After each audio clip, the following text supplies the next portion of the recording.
मी शंकर असून तू माझी पार्वती आहे असे सांगून एका महिलेवर बलात्कार करणाऱ्या वसईतील स्वयंघोषित धर्मगुरू ऋषिकेश वैद्य याच्या विरोधात वसईच्या माणिकपूर पोलीस ठाण्यात बलात्काराचा गुन्हा दाखल झाला आहे।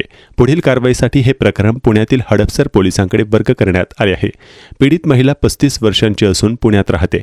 तिने माणिकपूर पोलिसांना दिलेल्या फिर्यादीवरून 2023 मध्ये तिची ओळख वसईतील स्वयंघोषित धर्मगुरू आणि आमची वसई या संस्थेचे प्रमुख ऋषिकेश वैद्य याच्याशी फेसबुकवर झाली। त्याने पीडित महिलेच्या धार्मिक वृत्तीचा फायदा घेत अध्यात्म शिकवण्याच्या बहाण्याने चौळीक साधली।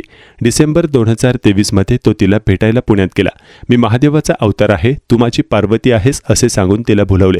त्यानंतर तिला पुण्यातील मांजरी येथील एका लॉजमध्ये नेले आणि तिला गुंगीकारक पदार्थ देऊन तिच्यावर अत्याचार केला।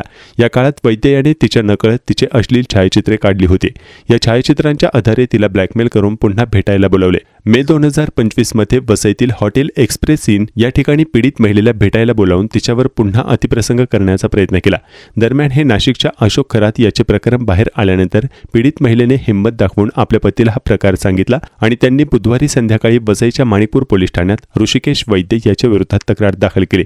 बलात्काराची पहिली घटना पुण्यात घडली असल्याने हे प्रकरण हडपसर पोलीस ठाण्यात वर्ग केल्याची माहिती माणिकपूर पोलीस ठाण्याचे वरिष्ठ पोलीस निरीक्षक हिरालाल जाधव यांनी दिली। ऋषिकेश वैद्य याने धर्मगुरू असल्याचे भासवून अनेक मुलींना आपल्या जाळ्यात ओढून त्यांचे लैंगिक शोषण केल्याचे पीडित महिलेने सांगितले आहे।